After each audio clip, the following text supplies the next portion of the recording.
Seakan ada perang pencitraan politik Prabowo versus Gibran di balik survei-survei ini. Yang satu pihak ini mencitrakan kebaikan Jokowi dan Gibran, sehingga Gibran layak jadi calon presiden, sedangkan di pihak satunya lagi justru membantah pencitraan baik itu.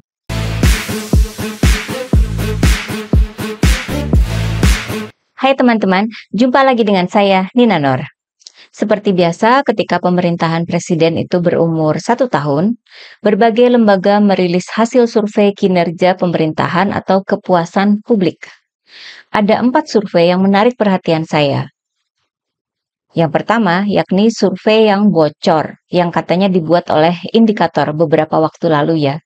Yang juga sudah diklarifikasi dari pihak Indikator bahwa mereka tidak pernah merilis atau mempublikasikan hasil survei tersebut. Nggak pernah merilis ya, tapi kalau membuat, survei yang bocor itu menjadi sangat menarik karena dalam beberapa bagian survei yang beredar di media sosial, saya menangkap kesan adanya upaya untuk memperbandingkan antara Pak Prabowo dengan Gibran serta Pak Jokowi. Misalnya dalam hal kinerja, Presiden Prabowo mendapatkan angka 58,9%. Sedangkan di bagian kinerja Wakil Presiden Gibran, angkanya itu 51,2%. Itu kan hampir sama ya. Artinya antara Prabowo dengan Gibran itu dinilai sama baik kinerjanya. Kemudian ada juga bagian yang membandingkan antara Prabowo dengan bapaknya Gibran, Jokowi. Dalam hal kesukaan, memimpin negara, memperhatikan rakyat kecil, dan lain sebagainya. Di mana semua bagian yang saya bisa lihat itu ya, Pak Jokowi lebih baik atau lebih unggul daripada Pak Prabowo. Dan yang paling kelihatan politis adalah dalam bagian simulasi Pilpres, di mana selain nama Prabowo, Anies Baswedan, dan Deddy Mulyadi, ada juga nama Gibran di sana. Dari 3 hal itu sangat terlihat kesan atau pencitraan yang sepertinya ingin ditampilkan dalam hasil survei itu. Bahwa Gibran dinilai bisa atau layak untuk jadi presiden dan bakal bisa mengalahkan Prabowo di Pilpres berikutnya. Ya nggak sih? Kemudian beberapa hari lalu ada lembaga yang merilis hasil survei setahun pemerintahan Presiden Prabowo. Dari lembaga survei Poltreking Indonesia. Ini dirilis beneran ya, bukan bocoran. Hasilnya tingkat kepuasan atas kinerja pemerintahan Prabowo Gibran itu mencapai 78,1%. Ada 3 hal yang menarik perhatian saya dalam survei ini. Pertama, ada juga pemisahan penilaian terhadap presiden dan wakil presiden, di mana Presiden Prabowo mendapatkan angka 78,3%, sedangkan Gibran sebagai wakil presiden mendapat angka kurang lebih sama, yakni 71,4%. Hal ini diberitakan juga di media loh ya. Misalnya ini ya, judul beritanya. Survei Poltreking, 71% publik puas dengan kinerja Gibran, dinilai cerdas hingga visioner. Saya bukan pemilih, bukan juga pendukung dari Pak Prabowo ya. Namun kalau Pak Prabowo disebut cerdas dan visioner, saya masih bisa lah ya menerima itu. Kita tahu kalau beliau itu suka baca buku, suka diskusi, dan suka dikelilingi oleh orang-orang pinter. Tapi kalau Gibran, hebat dong ya pencitraannya sampai dinilai cerdas dan visioner oleh sekian orang dalam survei itu. Bahkan Rocky Gerung juga sudah menyampaikan kecurigaannya atas penilaian tinggi terhadap kinerja Gibran loh ya. Bagaimana mungkin, kata Rocky Gerung ya, tidak ada satu keterangan publik yang membuat kita yakin bahwa Gibran itu bekerja, demikian katanya. Oke lanjut ya. Dugaan bahwa ada unsur politis dari nilai atau angka penilaian kinerja yang kurang lebih sama antara Pak Prabowo dan Gibran itu, kemudian diperkuat oleh bagian lain dari hasil survei tersebut. Yakni, pertama dalam bagian isu aktual nasional. Salah duanya adalah soal dugaan ijazah palsu Jokowi dan soal pemakzulan Gibran. Hasilnya bahwa 56,8% publik tidak percaya sama ijazah palsu Jokowi, sedangkan 46% tidak setuju dengan wacana pemakzulan Gibran. Ini kan seakan memperlihatkan bahwa mayoritas dukungan politik pada Jokowi dan Gibran. Kemudian yang kedua, ada pula angka elektabilitas dan simulasi Pilpres, di mana dalam simulasi 3 nama maupun 2 nama Gibran juga diikutkan. Misalnya dalam simulasi 3 nama itu ada Pak Prabowo, Anies Baswedan, dan Gibran. Pertanyaan saya adalah, mengapa nama Gibran yang dimunculkan? Padahal dalam simulasi 10 nama itu ada nama Deddy Mulyadi yang angkanya lebih tinggi ketimbang Gibran dan Anies. Kan jadi aneh ya. Di 10 nama, 3 nama teratas itu ada Pak Prabowo, Deddy Mulyadi, dan Anies Baswedan.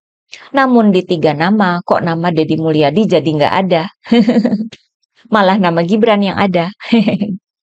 Sehingga saya akhirnya menangkap bau-bau politis dalam hasil survei ini. Kurang lebih seperti survei yang bocor itu ya.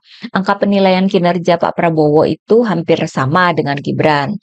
Lalu ada kesimpulan bahwa mayoritas publik tidak percaya dengan isu ijazah palsu Jokowi dan tidak setuju dengan pemakzulan Gibran.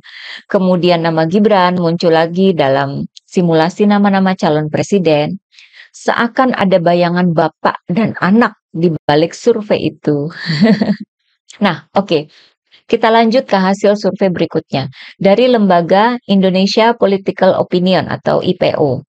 Ada 2 hal yang menarik dalam hasil survei ini. Pertama, tingkat kepuasan terhadap kinerja Presiden Prabowo itu mencapai 67%.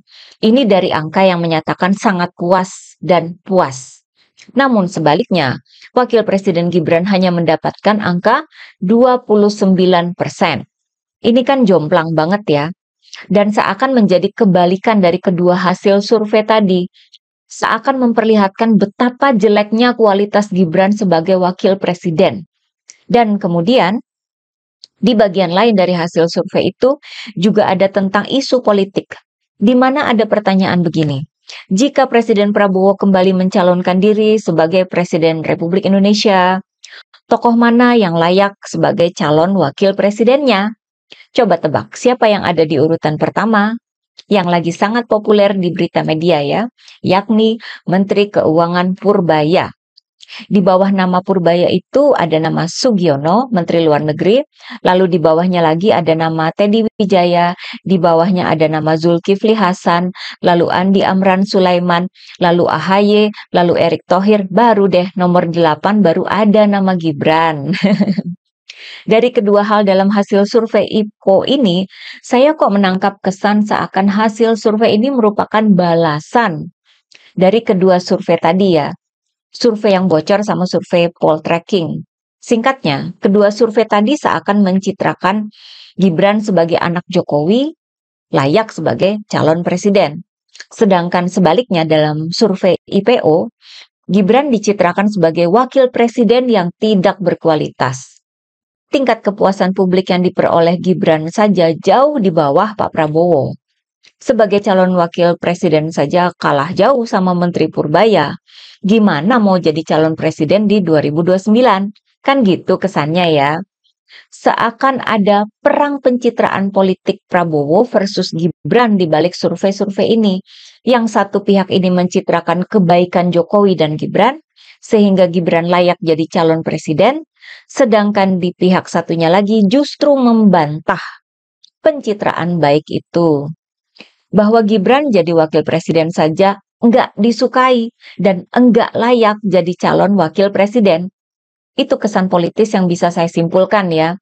Dengan kata lain, walaupun baru 1 tahun, ternyata memang ada yang sangat berambisi untuk memenangkan Pilpres berikutnya pada tahun 2029 nanti, dengan memakai hasil survei sebagai salah satu sarananya.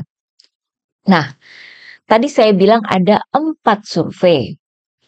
Survei keempat yang menarik perhatian saya adalah survei dari lembaga Center of Economic and Law Studies atau CELIOS ya. Pertama, bahwa yang disurvei oleh lembaga CELIOS ini bukan hanya masyarakat, melainkan juga penilaian dari 120 jurnalis dari 60 lembaga pers. Ini berbeda dengan lembaga lain ya, yang menilai itu bukan hanya masyarakat, namun juga yang dianggap sebagai pakar. Para jurnalis dipilih sebagai penilaian pakar karena kelompok masyarakat yang dianggap powerful, yang kuat, dan mengikuti keseharian jalannya pemerintahan adalah para jurnalis atau awak media atau wartawan ya. Hal menarik yang kedua adalah hasil dari survei ini angkanya jeblok terhadap pemerintahan Prabowo Gibran, di mana hasilnya hanya mendapatkan angka 3 dari 10. Sementara untuk penilaian kinerja masing-masing dalam survei ini, Presiden Prabowo mendapatkan angka 3 dari 10, sedangkan Wakil Presiden Gibran mendapatkan angka 2 dari 10. Sama jeleknya ya. Ini masih jauh dari standar yang diharapkan. Biasanya itu di kisaran angka 6 atau 7 ya. Bahkan angka-angka ini merosot dari hasil survei sebelumnya pada 100 hari pemerintahan Prabowo Gibran. Survei ini menarik karena dasarnya itu cukup kuat dengan adanya penilaian dari para jurnalis. Sesuai dengan apa adanya kejadian yang diberitakan setiap harinya ya. Saya nggak ada hubungan sama lembaga Selios ini ya. Hanya ini saja. Saya kira kita perlu untuk membaca hasil survei yang buruk ketika hasil survei-survei lain itu memberikan nilai yang nampaknya terlalu tinggi. Padahal dalam keseharian itu, kita masih sering melihat banyak kekurangan. Nyari kerja, masih susah banget. Harga bahan pokok, naik. Yang jualan online kan awalnya mau dipajakin juga. PBB, naik. Banyak kredit macet, pinjol, dan judol, merajalela, serta keluhan-keluhan lainnya ya. Kok bisa penilaian kinerja pemerintah bisa setinggi itu? Ini kan kritik ya, agar pemerintahan Presiden Prabowo itu melakukan perbaikan-perbaikan, perbaikan struktural, perbaikan dalam komunikasi publik, perbaikan dalam birokrasi, dan lain sebagainya. Yang sudah bagus ya dilanjutkan. Yang kurang bagus bisa diperbaiki. Yang sudah jelas-jelas enggak bagus ya didepak atau dibuang aja. Oke, bagaimana pendapat teman-teman? Terima kasih atas perhatiannya. Begitulah kura-kura.